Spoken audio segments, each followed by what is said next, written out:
Man, folks, Yankee land, especially on Twitter, are proclaiming we are back, baby. We went ahead and defeated the Kansas City Royals. Where's that little womp, womp, womp? We need that right now.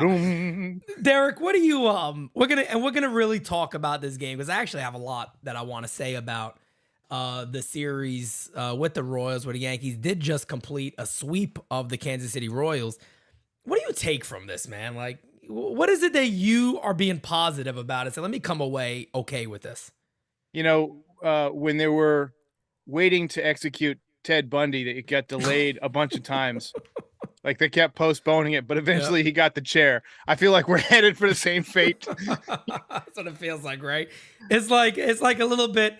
I was telling people that today in the chat, man. I'm like, guys, look, man. I don't want to be the Debbie Downer and just be an asshole here and be like, guys, it's the Royals. Don't get your hopes up about this. But I was fair. I said, look, we came out of the second half. Me and you both said it. They got to sweep Colorado. They lost to Colorado. They then lost to the Angels. And then we also both said, I mean, they got to sweep here, right? We did your show starting Friday night, and we said they got to sweep Kansas City, no doubt about it. Right. They did get that done. They got the sweep. Now, I will say this. It is kind of scary that those first two games were very much nail biters. They were like playoff style games. Boone was managing it like it was a game 7. Yeah.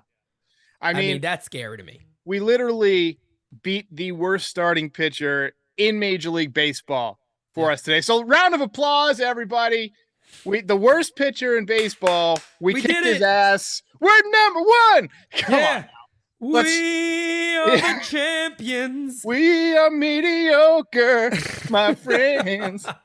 Look, we got it done. I'm not gonna break out the champagne over this. No, definitely not. And you know, here's the one thing I did say, and I actually want to get your opinion on this because I think me and you have said this quite a bit, but I want to hear your thoughts on it because some people were like, Pete, what is this MLB The Show? That can't happen. I'm sitting there like, we got an off day tomorrow. Would this not be a great time to try to execute a trade for a bat? And I'm not saying it got to be a Bellinger, right? But would it not be a good time to say, hey, guys, you played well. We got your back too. Let's try to see if we can get something done. Not that it's guaranteed, but maybe try. It's a good time from the Yankees perspective, but it takes 2 to tango, right? I mean, correct. Anybody who has an asset right now isn't dying to give the asset away unless the Yankees meet their price. They have no incentive to do that because they might get a better offer over the next 8 days. So if the Yankees are planning to overpay or they got somebody on the hook, yes, tonight is a great time or tomorrow morning because then that player can travel to New York and be in the lineup versus the Mets. But I still think that anybody who's got an asset that's going to be a difference maker is going to just hang on the extra week, right? As long as you can. Yeah. To try to get the most of it. In my opinion, I tell you what, I would be looking to overpay right now. And I know that sounds like, oh, you might lose. Yeah. With this team winning these 3 games, and look, they're a game and a half out. Matter of fact, let's go ahead and do what we typically do, show you guys where the Yankees currently rank in the East and, of course, the wild card. So if you look at it right there, Baltimore is now the beast of the East. They are 2 games up over Tampa Bay, who are just free-falling. I mean, they just continue to go down and down and down. Toronto, 7 games back. Yankees, 8.5 games back, but 1.5 game back on the wild card. Boston, 2 games back in the wild card. So the Yankees are indeed there. Like, whether we like to talk that way or not, I know I am not a fan of just get in. I hate that type of conversation. But indeed, the Yankees are at that point where they are saying we do have a chance to get into the postseason. That's why I am kind of saying, if I was GM in this moment and there is somebody available, I would see if there's ways to figure out, even if it's a pen arm, something. I would try to get something for this club to go keep it rolling, guys. Because look, worst case scenario is they look terrible against the Mets and we're like, whoa, we're right back to where we were before. Right. Verlander dominates them, whatever it is, and we're like, holy shit, this team, it was a mirage, of course, as we expected, but now we're kind of seeing it, and momentum is back to ground level again. I think you have to try to do something. I don't know if they will. Fact of the matter is they get a sweep. Anthony Rizzo is looking good. I think he's the story of today's game. You also notice a difference. You put a tweet out there. I talked about it a little bit during the game. It did look like his upper body was a little more open. Explain what you saw there a bit. So it's actually just slightly different from my perspective. It looked like both Rizzo and Giancarlo Stanton were a little bit more crouched. If you look at their upper Yep. backs, it's like they lowered their head just a little bit, just kind of getting a little bit close, their eyes a little bit closer to the baseball. I know that sounds remedial and it sounds like it's too simple to be true, but that's something that hitting coaches will say. Get a little bit better look at the baseball, move your head a little bit closer. You can see that there's a line across the top of the helmet there. I should have made it a yellow color or something like that, but you can see same camera angle, July 9th. Mm-hmm. Stanton is right up against that top line. Correct. Yep, you can Today, see it. he's a good, maybe, I mean, it's hard to say how many inches because of the perspective, the camera's higher up, but he's clearly lower. Yep. He's clearly hunched over. The back is different. He just looks more athletic. The legs are a little bit more bent. He looked, and I went back and checked this out. He's got a little bit closer to that stance that he was using in Miami. And to me, when he's a little more crouched. Yeah, this seemed a little bit like a Sean Casey thing where he actually looks at film, not like Dylan Lawson. Like, maybe he's actually being a mechanic. Maybe they were looking at 2004 Red Sox film. But they actually looked at film of Giancarlo and said, hey, why don't you do what you were doing when you were crushing it? Start back from there and see what happens. And there's another picture of Rizzo. This one, it's more evident. Look at his front shoulder. It's clearly lower.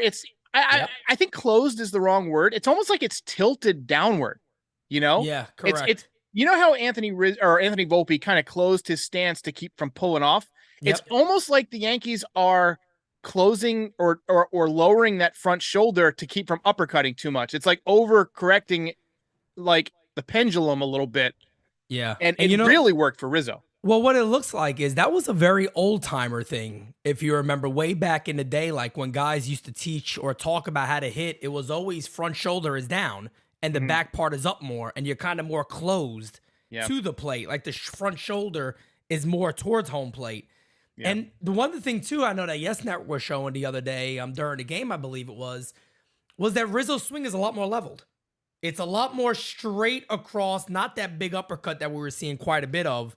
And, I do want to sit there and say, I think that is a Sean Casey type thing. Hope so. Because, I mean, it is nice to see a hitting coach that is, quote unquote, a mechanic, meaning he's actually getting in there and making differences, not just sitting there going, well, if you look at, the iPad today, these balls weren't hit as hard or whatever. That should have been a base hit. And me or you looking at somebody go, it was a ground out. Yeah, it's a hard ground out to shortstop. But if you keep doing that, and it's like, this isn't working. Like there got to be something else here. But it is nice to see changes being made. And it is also nice to see production because let's be real here, man. Anthony Rizzo is a fan favorite. He was a trade that the Yankees made. He's a good first baseman. He got a great personality. He's a winner. He's won in Chicago, and we need more of that here. And to get him going is going to be very, very important because we've also seen that it looks like Aaron Judge is not far away. Aaron Judge is likely going to be back within the next, week and a half, 2 weeks tops. And then the fun begins. I mean, and the great thing about Rizzo starting to heat up now, I mean, today was like day one of the heat up stretch, and you've got an off day tomorrow. Now, he's been around the game long enough that an off day isn't going to cool him off, but it will allow him to kind of soak in it and feel good. You know what I mean? Correct. Get that confidence. Sometimes just getting your confidence right. It's like the movie Bull Durham. Do you remember when Kevin Costner gives that speech? He says, like, if you believe that you're hitting because you're getting laid or you're not getting laid, then you are, and you should know that. Yeah. And if you believe you're hitting better because you're a little crouched or whatever change you made, then you are, because it's in the mind a lot of times. Hitting is mostly mental. Yep. And so if he's feeling good and confident, I have every confidence that he will continue it for a while. I don't think this was, a big guy beating up on a little guy with the Royals. I think this was good swings, hard contact. For a while, he was swinging over everything that you threw. Any kind of breaking ball you threw down and in, he would just swing over it. He spit on a couple of those today. Correct. So that's a positive sign for me. Yeah. And I do take all that, and I'll just show everybody here, too. That is, of course, Aaron Judge getting his BP. He did face Jonathan Loaisiga. He's a kind of a name that kind of gets lost out there as John Loaisiga. But the Yeah. Yankees are getting him back also. Ron Marinaccio, once again today, has not looked good. Gave up 2 more home runs today. Just doesn't look good at all. Michael King hasn't looked great as of Yeah. late. Wandy Peralta looks exhausted. I mean, every Yeah. time he's out there, it looks like he's about to have a stroke or a heart attack. He's just dead out there. So, the Yankees do have some moments right now where you kind of look at it and go, they got guys coming back, stay in the race, have a big deadline. And I still am on my same exact plan. I feel like if the Yankees feel that they can get in and they can win, you really do have to go for it, though. I don't want to hear this Randall Grichuk bullshit. Yeah. I don't want to Tyler hear O'Neill. this, bro. I don't want to hear about Tyler O'Neill's and Randall Grichuk bullshits. If that's the case, then there's no point. Just hope your guys are healthy and you can win. But I want names. Cody Bellinger is a must for the Yankees. You can't let that guy go to the Houston Astros. You Yeah. can't let that guy go anywhere else. We hear about Brendan Donovan has an arm injury in his throwing arm, so he's probably going to be a DH. So I kind of feel like that just, unless you're going to sell and you're like, we're building for next year, then maybe. But if you're still looking to compete while maybe selling pieces, adding pieces, I don't know if he's a guy you go after now if that is the case, because they don't need another DH. Do you hear Ken Rosenthal's take on it, where he was drawing some comparisons to the Jordan Montgomery for Harrison Bader move, where we could make like major leaguer for major leaguer deals. Yep. He threw out the name that we've been throwing out there, Gleyber Torres. He threw out Severino, Harrison Bader, like all his options. This has potential to be either a very boring deadline or an extremely, extremely wild deadline. Either way, next week is going to be fun. It's going to be a good week for us, Pete. Very fun. Oh, it'll be a good week for me, but I'll be tired because I'm going to be live for 24 friggin' hours. Yeah, that's nuts, man. I don't know how the hell you're doing that. You're going to be having a stroke like Wandy Peralta. I might. I'll look like Wandy Peralta by the end of it. That's how I'm going to look. But let me see. I think there was something else here that I wanted to bring up. Let's see.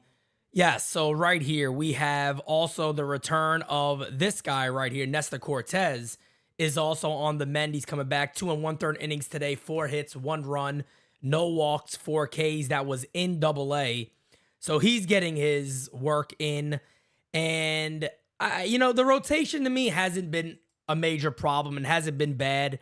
I do notice concerns about Carlos Rodon and how he's going to look now. He's going to be facing the Mets.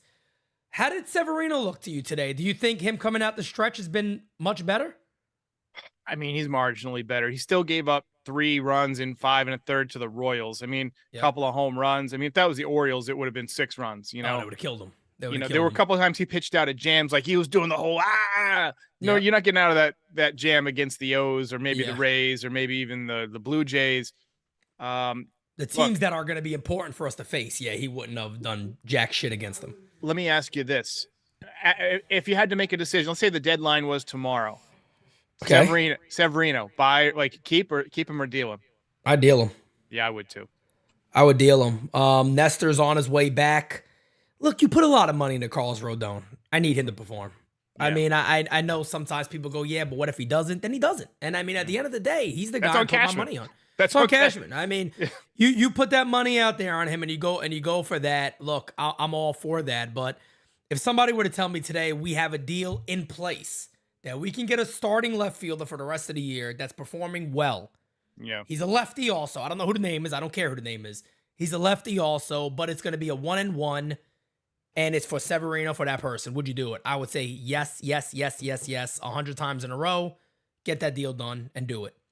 Problem is Cashman going to deal Severino to another contender, knowing that you might match up against that contender? I would think it would be a National League situation. I agree. Like one of the teams that's a contender in the National League. I mean, you could maybe see the Dodgers, the Padres.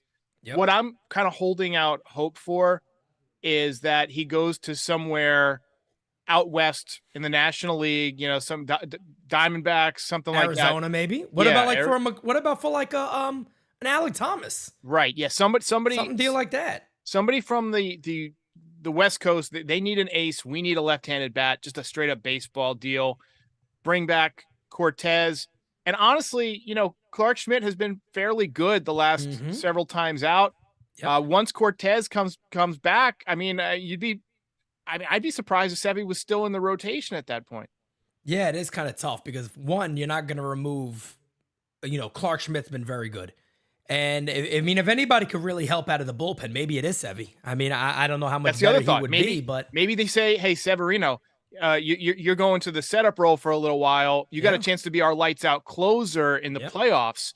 And best of all, if you get locked in, you can throw 2 innings, that's and you can right. throw And 2 innings a few times a week. well, look what it did to the '09 Yankees with Phil Hughes. Absolutely. I mean, Phil Hughes was an animal out the bullpen, throwing a fastball, cutter, slider. That was it. Fastball, Yep. cutter, slider. Just stick with it. And he absolutely dominated. So maybe that is an option for the Yankees on Sevy. But if you had to choose one target right now of a trade that must be made, not a player, a position, what is that position that you feel they have to address?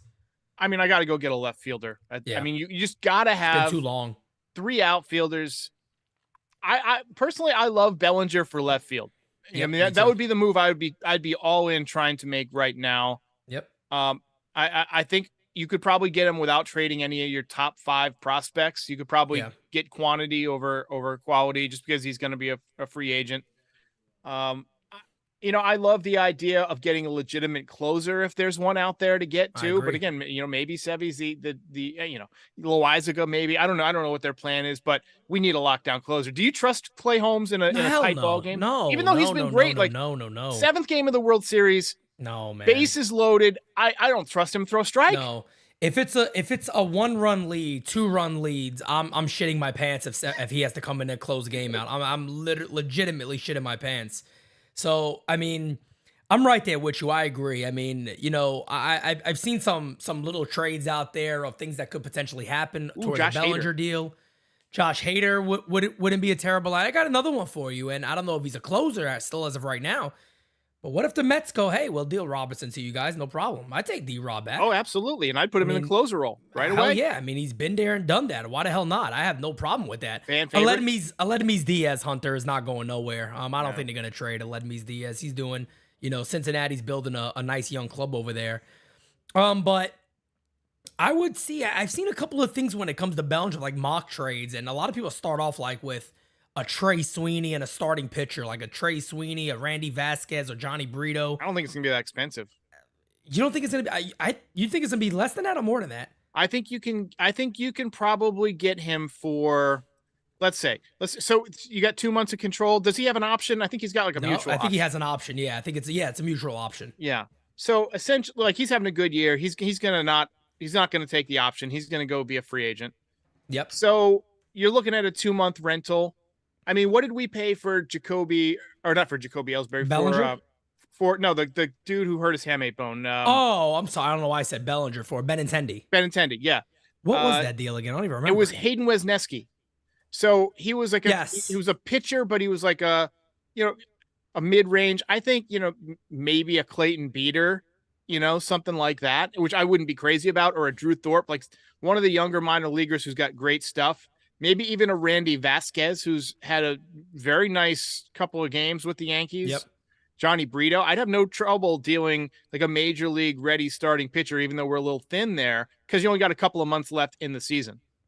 And if you look at the StatCast lines right here, I mean, all that stuff to right field, pulling the ball, even does a pretty good job of spraying the ball this year. Yeah. But all that to right field, I mean, the guy's hitting 319 on the season, a 369 on base percentage, 549 slugging, 918 OPS. You can make an argument he's been one of the better players in the National League this year, especially in the outfield. So, yeah, I mean, look, here's the deal. If it wasn't going to cost a lot, I tell you what, I'd be on the phone all damn day tomorrow, and I'd blow him away with a deal. I'd be like, hey, look, I would offer you this much. I will knock it out at the ballpark if you make the deal right now. But if you don't, we're done. We're not talking about these same players again. Right. And, the Sean Casey factor is something that makes me really want a left-handed bat even more, because he's been a lefty. He probably would have a approach at Yankee Stadium. And just because he's so positive and so, such a good communicator, I feel like he would be able to, create those positive feelings for somebody who's new in town, maybe a little nervous or whatever. Say, hey, look at that short porch. It's right out there, but we also got this big left field gap. So feel free to shoot that, bro. You know, like If yeah, no, you're 100% right. And if you get Bellinger, and let's say Aaron Judge is back, Bellinger's there, where you place him in the lineup? Aaron Judge is back and Bellinger's there. Yep. Torres healthy? Torres is healthy. Okay. I'm going to see if you agree with me. Let's see if we're thinking on the same page here. You know, I might even go Bellinger 1. I might go Bellinger 1, Judge 2. Rizzo, if he's hitting 3, then you got 2 lefties in the first inning. Stanton 4. And then Torres 5. I think that's like a pretty solid 1 through 5. Yeah, I'm kind of right there with you. I'm still hopeful that they could find somebody maybe that could lead off a little more. Bellinger could do it, but I just love putting Judge back in that 3 hole and having Bellinger bat in front of him. Yeah. And just having that 2-3. That 2-3 right there, Bellinger getting fastballs down to Johnson and, being protected right there. But I don't think there's any really wrong way. I just hope that if the Yankees get Bellinger, he's not hitting like 6th. Yeah. Well, I think we're aligned that we both want him hitting in front of Judge and getting pitches to hit. That's a must. Whether you want to hit Judge 2nd or 3rd is up for discussion. I think this is one metric that I do agree with and I think is relevant is that the number 2 spot gets more RBI opportunities over the course of a season. But I mean, you're so short in games now. You got 62 games left. It is now officially a sprint. Mm-hmm. The way Gleyber Torres has been swinging the bat, maybe hit him lead off and Bellinger 2nd and Judge 3rd. I could live with that. That's where I was leaning. I was leaning towards probably Gleyber being the guy that actually does lead off. Not my number 1 choice, but they don't really have many choices. I think he's done a nice job there. And, if you wanted to, Bauer's been doing a nice job out of the leadoff spot. You could hit him lead off too. And then you got 2 lefties in a row to start the game at Yankee Stadium. No, and then Gleyber Torres, who's actually hitting for a decent amount of power for the Yankees. You could slot him in that number 5 and might give him some more RBI opportunities, right? Yeah, no doubt. 5 or 6 is probably where Gleyber should bat in orders anyway. Maybe even 6 or 7. I mean, that's just kind of where his bat projects more for the majority of teams. But, looking at what the Yankees are going to have to do and what they're going to have to face. I mean, here's a big challenge for them coming up right now. If you guys take a look at the schedule, we got an off day tomorrow, so Monday, no game, then 2 against the Mets, and then it gets really, really tough. Then you got the Beast of the East. You got 3 against the Orioles, 3 against the Rays, and then I want to say it's 4 against Houston. It is 4 against Houston. All these games are at home. The series starts at home is going to be against Tampa, but the Yankees are on the road in Camden Yards. So things could either go very, very good for the Yankees, or even after the deadline, we could be looking back at it and going, well, we're shit. We're done. I mean, we just got manhandled by all these clubs. The Yankees could be in a very bad spot come the first week of August. Let me tell you why I like the cut of your jib, Pete, because you're thinking ahead. This is a very tough stretch. I don't want guys coming in trying to get acclimated during this stretch. I want them in and acclimated this week. Right. Ahead of that. I want to get them ahead of time. I'm overpaying if I have to. And let me explain to the fans listening what I mean by overpaying. What I'm saying is that I could pick the call up and you don't want to trade that guy. But then I'm going to tell you, you can choose between, whatever it is. Here's our 10 through 15. I'll give you 2 of those guys. Right. Along with a starting pitcher of this list. If you make that deal now, but if that deal is gone, we're not going to do it. Because Derek's right. I don't want, let's say, for an example, Bellinger comes, hey, you're at Yankee Stadium, you're playing against Tampa tomorrow. Yeah. And it's like, okay, so I'm immediately at the toughest part of the schedule. Bellinger goes 1 for 12, and fans are like, oh, man, this guy sucks. Right. I'm just like, I want to do it in the best case possible. We just swept the Royals. Yeah, it's the Royals. Big fucking deal. I get it. But we still swept the Royals. Right. And we should be on a little bit of a high. Right. I kind of want to reinforce that in that moment. Even if it's after the Mets series. Got another off day. Something has to happen by Thursday. The travel thing is a big thing, too, because then you don't have to play a man short. Like, if you deal somebody from the Major League roster, you can execute that and have the other person in pinstripes the very next day, right? They can travel that evening, take a flight, whatever. But if you trade somebody, let's say it's Wednesday afternoon, you got a night game, and you trade Harrison Bader or somebody, you trade one of your guys, they're going to be out. You're playing short.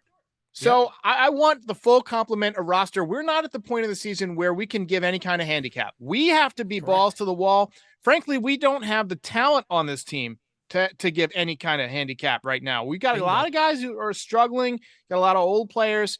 We've got some guys that I think are heating up at the right time. Let's take advantage of it. Let's inject some energy right now and just see what happens over the next 2 weeks. Yeah. If you go No doubt. 6-11, fuck it, season's over. But That's right. if you have a really good couple of weeks, I mean, damn it, you could get into the playoffs, and with Judge and Cole and whoever this X factor that you bring in is, Yep. you never know. Yep. And guys, hit that like button. We got 350 in here. But and that's just my mindset of the club overall. We kind of have an idea already what the starting pitching is going to be. I agree with you 100%. Go out there and try to add to this bullpen. Now, I forgot who it was that I was either reading something or I saw something, and somebody said they need even though they're older, they need guys that are veterans in the lineup that kind of have been there and done it and are going to come in immediately and just jump right in and be good to go. I don't necessarily want to just pinpoint you need a veteran. You know what I mean? I need a guy with control that can help the club right now. Out the gate, bada bing, bada boom, like you said, kind of impact that order. How many guys do you think, let's say they get Bellinger. Bellinger's not enough. I think we agree with that, right? Or do you disagree? No. Bellinger is not. Bellinger doesn't save this team, but I think you could get a Bellinger, and even though he's not throwing well right now, a Donovan is like a bat off the bench / utility guy. Maybe play a little second base, maybe fill in a little. I mean, who would you rather see, Brendan Donovan or Willie Calhoun? He can do everything Willie Calhoun can do. No doubt about it. And better, and much better. I think you need two. I think you need one really impact bat, and then you need that guy who's like the X factor who might run into one once in a while, maybe brings a little bit of energy. And I think you need to reinforce the bullpen. I think you need that back end lockdown guy. Those are the three pieces, and we need guys to play better. Like that isn't enough. We need DJ to continue to hit. We need Giancarlo to continue to hit. If Giancarlo hits 198 for the rest of the year, we're done. And Rizzo goes back into another 45 game stretch with no home runs, nobody's gonna save this. But now that we got some guys building momentum, maybe Casey was the right move at the right time. Let's see if we can get more out of these guys. And then if they start to show a little something, then yeah, we'll add to it. I think you're at the point now. If you had gone, 1 out of 3 to the Royals, I would say. I'd be telling a different story here. I'd be saying get rid of everybody. Oh, facts. Flush the toilet. 100%. I'd be heated. But 100%. But the fact that they took care of business, and you got some guys going, and you got a couple of off days, to get, as Judge works back. It's like 2 days where you don't have to miss Judge, right? So we might have him in a week. I'm feeling a little bit like it's a very small chance, right? There's a little something. Yeah, there's like a small little window there. Now, I'm going to throw another name at you, man, and I was thinking about this today. As D-Rod, thank you for joining the Real Fan Package, man. We appreciate you. Say the Yankees get Bellinger. They don't give up a shit ton for him. They get him. What if the Yankees sit there and go, Peraza's not the guy. We don't like him. As we might believe that or whatever. We know guys need time. This is not me knocking. Everybody knows I'm probably one of the biggest fans of, as much as you like Dominguez, I love Peraza. I've always liked him for a long time. I want him to have a chance on this club. But what if the Yankees call up the Colorado Rockies and they add another lefty bat and they're able to bring Ryan McMahon here to play third base along with Bellinger, and you got 2 guys there. McMahon strikes out a little bit. He's a lefty bat, plays great defense at third base. He's having a pretty decent year. And now he's a guy that's also controlled for years to come at like $12 million a year only. Not much. Yankee Stadium. Left-handed swing. I don't know what his splits are. I haven't even looked that far yet. 104 OPS plus. 800 OPS on the season. If you're able to do both of those moves, now you've added 2 quality major league at-bats. And on top of that, remember this, you've also improved your defense a shit ton overall. Yeah, well, he's a good defender. I'm looking at his splits right now. They're actually not that bad. So at home, 262, 811 OPS. Road, 249, 781 OPS. 249 and 781 sounds pretty damn good for this team. I was about to say, shit, I would take that all day, right? He's got 8 home runs at home and 7 on the road. He's played 1 more home game than away. He draws walks. He's got 46 walks. He has struck out 114 times, it looks like. Yeah. So, I mean, you're not fixing the strikeout problem, but like we were saying, any kind of lefty bat in their prime, little bit of pop. He signed through 2027, so you got him for, I'm looking at my watch because I don't know what year it is, 4 more years. But like you said, and that's another thing too, you mentioned, hey, if Sean Casey's going to be your guy and you believe in him, ask him, hey, we have a chance to land this kid. What do you see? Go give us a report real quick. What do you see in him? What is something that you feel, can you cut that strikeout rate down pretty quickly? If I were Brian Cashman, and I have absolutely no confidence that he has done this, but I would have said a month and a half ago, get me a report of every left-handed bat that can help.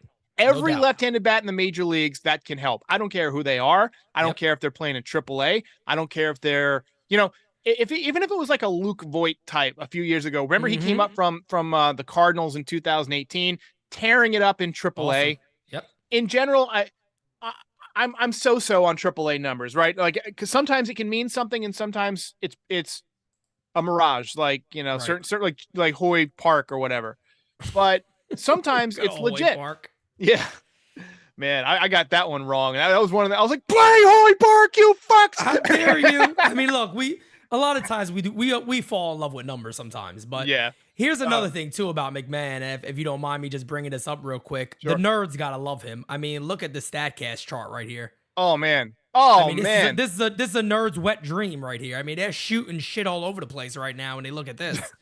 I mean, they can't even see the screen. Show me a Yankee with that many dots. I mean, there's a lot of friggin' red on there, and I get it. He strikes out. Who the hell does it? You know what I mean? The one good thing is his chase rate is pretty nice, so I don't know what he might be looking too much maybe.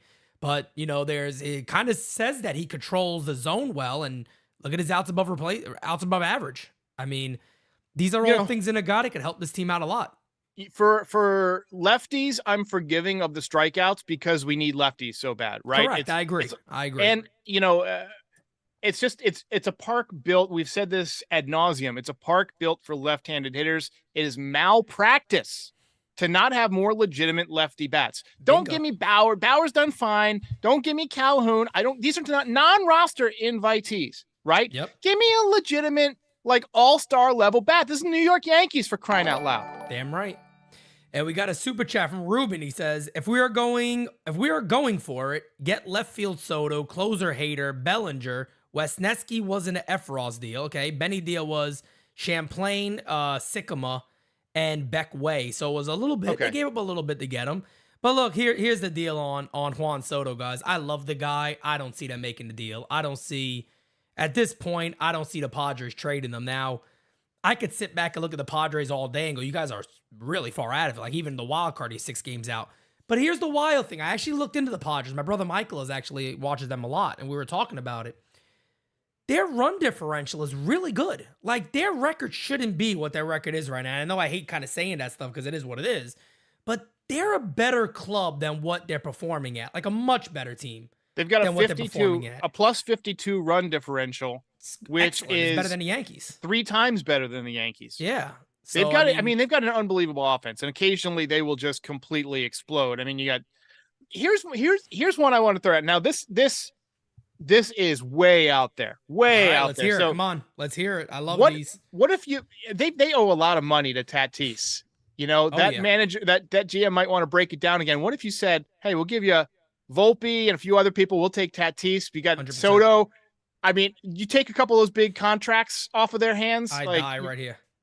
Oh, I would die right now. I don't think it's. Can you imagine that?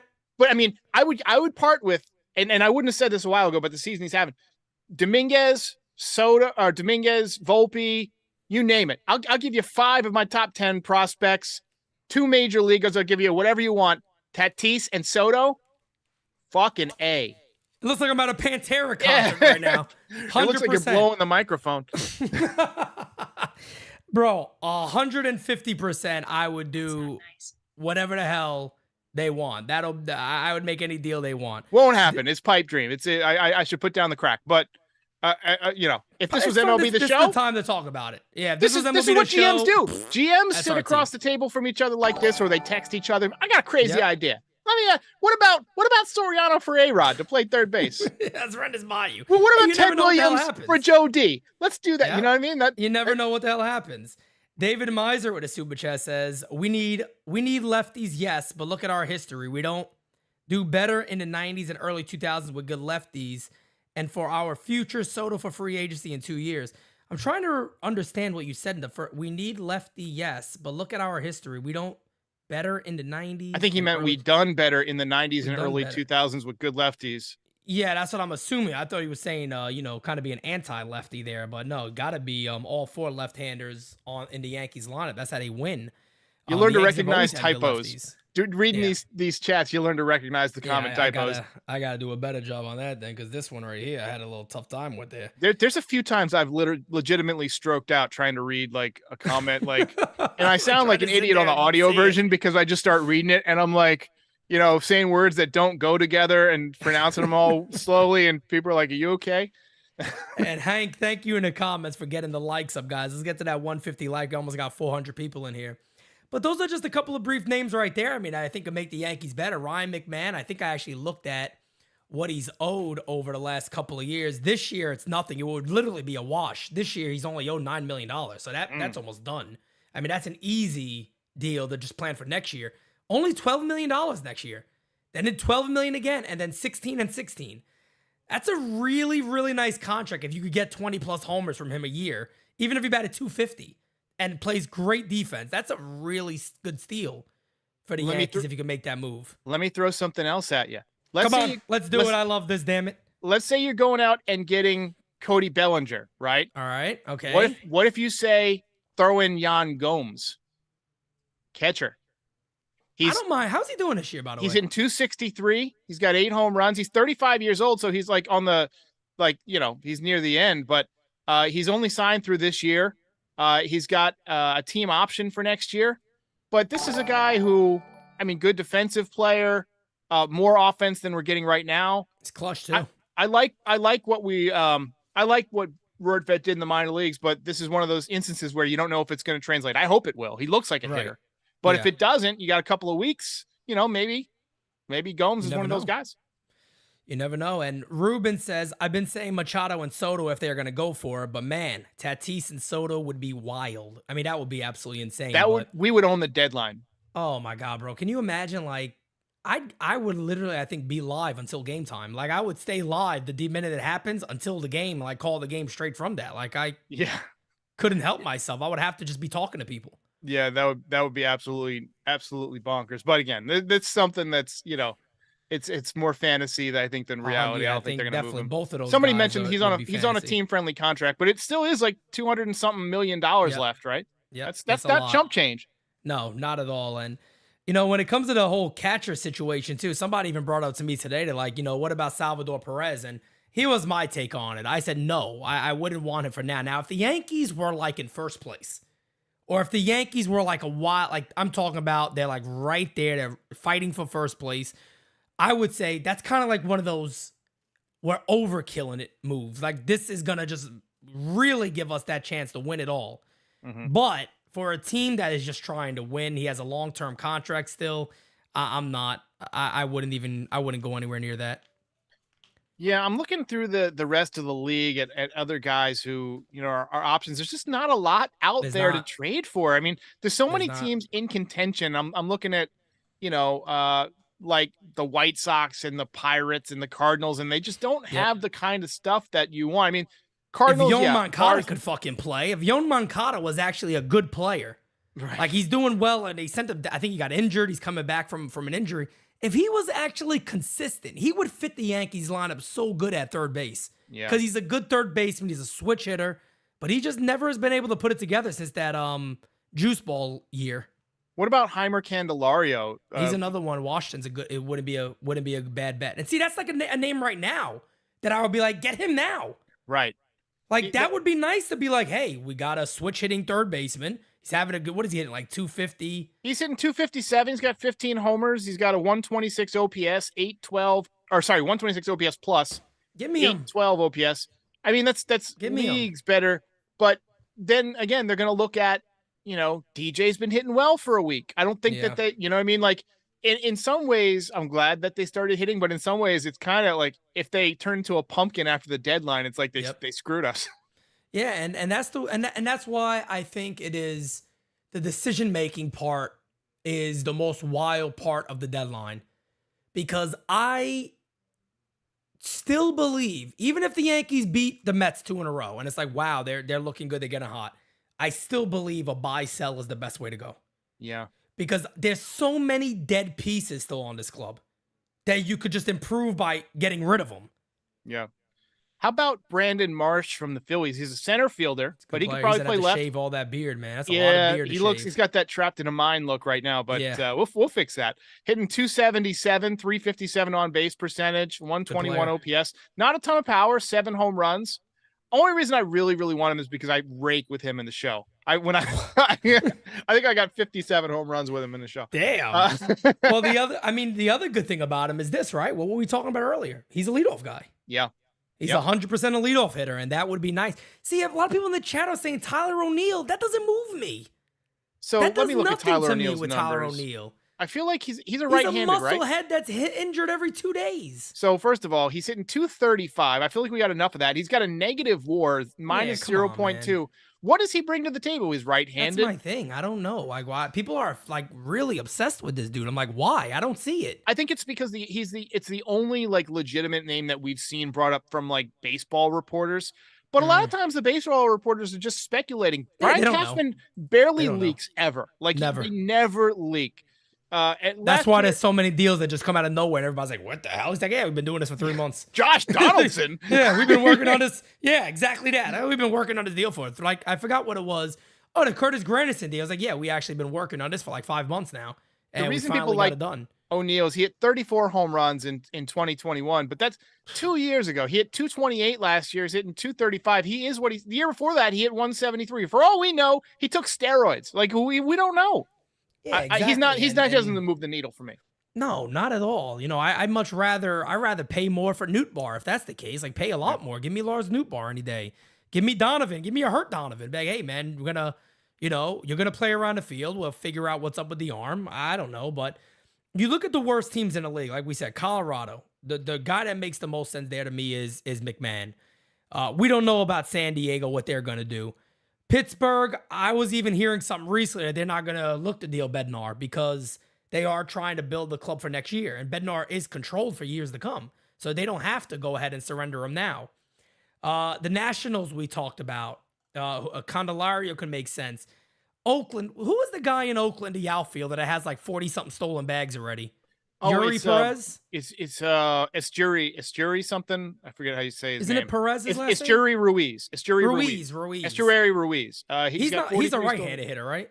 He is. He's right-handed hitter. He's also injured right now. So I don't see what the injury is. It just says that he's on the 10-day IL. So interesting. Oakland. I'm looking at Oakland. They really don't have much that I'd be interested in. Kansas City, I didn't see anybody besides like Massey and those guys, but they're not going to deal any of them. Well, Massey like killed the Yankees, but he's only hitting like 230 with like 7 home runs. But like and his then Prado's swing, not. I said on my post game, I was like, his swing is built for Yankee Stadium. He just 100%. Doesn't hit good enough consistently. Now that kid Garcia could play. That kid could play, but he's 23 years old and he's a part of their future, so they have no reason to trade him. And then the White Sox and San Francisco, I don't know what they got. So, I mean, they got Jock Peterson. He's a DH. Michael Conforto. He's having an okay year, 241, 13 home runs. I think he just signed a contract, though. He signed through next year. So, I mean, it's not so bad. If you think that Dominguez is 2 years away, maybe you plug him in left field. Lamont Wade Jr., he's mostly a first baseman. He can play a little bit of outfield. 276, 9 home runs. Another guy I rake with in the show.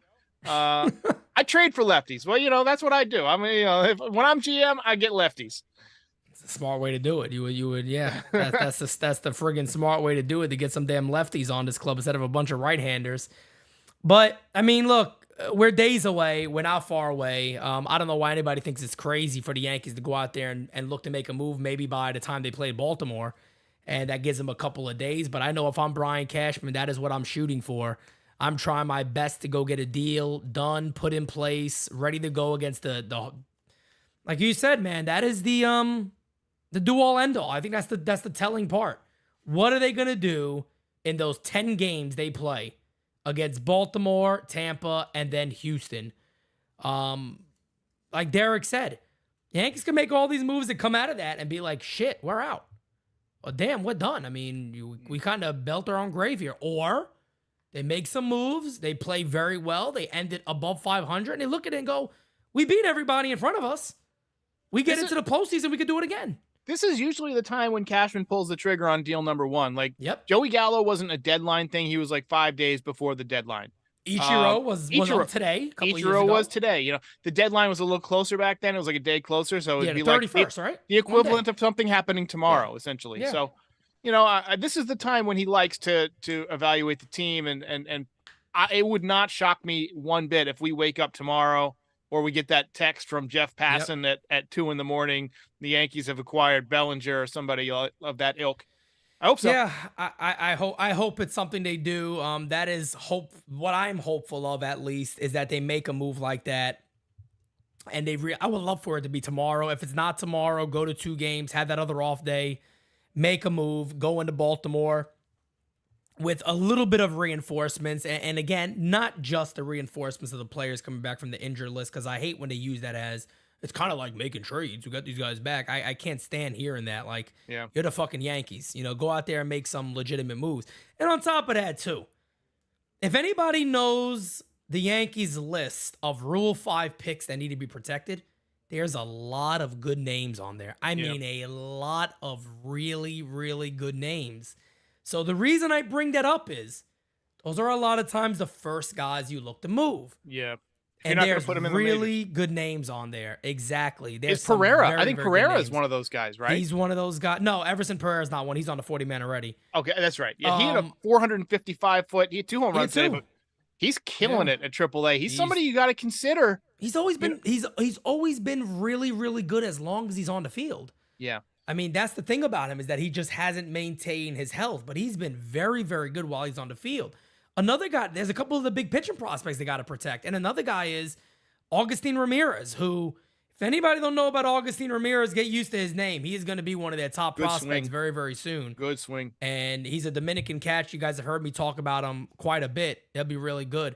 Ruben with a super chat before we get ready to wrap up here. Let me see if I can see it on my phone because I cannot see. Let's see. Ruben said, would a Nolan Gorman interest you? And Derek, Cardinals said they are keeping Arenado, Goldie, Nootbaar, and Walker. Well, that would make sense to keep those guys for next year. Nolan Gorman's an interesting guy because he's a big slugging lefty, a lot of power, plays a good second base, did it against the Yankees, looked pretty good there too. But he got a lot of power, and he could do some damage in Yankee Stadium. He's only 23 years old. I mean, I love it. For years. I love it. Where's he going to play? You would have now if you get Gorman, it's because you've traded Gleyber Torres somewhere. Yep. That's right. Because I don't think he played anywhere else. Has he played anywhere else this year? Well, they say he's played some third base. He's listed as a second baseman. It says second and third baseman. Let me just check out his game logs real quick. And I know against the Yankees, he was at second base for a couple of those games. Yeah, I'm gonna pull up his splits. I like the name. Like I he's got 1.9 WAR. He's young. He's got potential. It doesn't say how many. Oh, so he's played 13 games at third base, 47 games at second base. So yeah, he's a second baseman, and he's played much better as a second baseman. Hit 158 as a third baseman, 242 as a second baseman.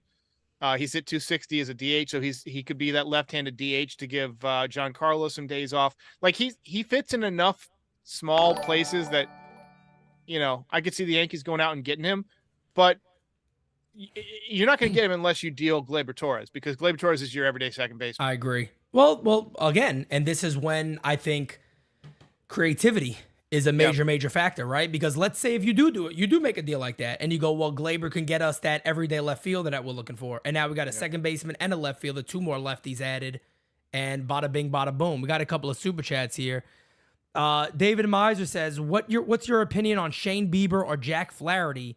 And give him a Rule 5 prospect since we have a lot of them. I'd pass. I don't like what I've seen from Bieber. Like, Me I feel either. like he's a dead arm waiting to happen. Yeah. I don't know if they just like abused him the last few years. I'm going to pull up his numbers, but And Ruben also adds into that Nolan Gorman was a natural third baseman, always played third base in the minors. He moved to second base because of Nolan Arenado. interesting. Well, So Bieber's that on is the IL right now. I don't think we need to be trading for any pitchers who are on the IL. We don't need a Brian Cashman special. No. He's got a 1.248 whip. That's something I look at a lot is the whip. Yeah. How many base runners do you put on? That's too many. That's Yep. too many. Yep. Especially Yankee I'm going to Stadium, pass not on the him. cutest thing. And Jack Flaherty, I'm not really that familiar with his numbers because He's having a bad year. Because he faced the Yankees, remember? Yeah. And his numbers were terrible, and he shut them down. 7 and 6, 4.39, 27 years old. 4.39 is not terrible. No. But I'm passing. I mean, that's for a right-handed pitcher, Yankee Stadium. I want somebody a little bit more swing and miss stuff. I agree. But so, Gorman is another guy I'll add to the list of guys to maybe keep an eye on. I don't think that's a terrible. That would be a move where I will sit there and rip my hair out about him. He strikes out. I mean, but again, like you said, I agree with you on that. I'll take that from lefties. Yeah. You know, I'll take that a little more from lefties and the right-handed hitters. But I agree with you in the sense too is I don't know enough about him to be honest to say I would be comfortable at just throwing him at third base. I know I do remember him coming up as a third baseman. That I do remember. And of course, Nolan being there makes him move a little bit because I think that was the controversy when they got Nolan was what are they going to do? He was that top prospect for a long time was Gorman. So it's going to be interesting. It's going to be an interesting couple of days of baseball. And by the next time that we do a Designated Spitters episode, that is going to be what? Sunday the 30th. We'll literally just maybe have a new player by then. Maybe. A couple of players, maybe nobody. And we got to wait to that last day to figure out what type of deal is going to be made. But until then, guys, hang in there. Yankees sweep the Royals. They get ready to play 2 against the Mets. They are off tomorrow. Join me in the morning for All Rise. And we'll be ready to rock and roll. So they're off this coming week, Monday and Thursday. And then, the big crapshoot starts against the AL East and the Houston Astros. It's a do or die next couple weeks. Yep, that is it. All right, guys. Until next time, we are out. See you guys later. Have a good night.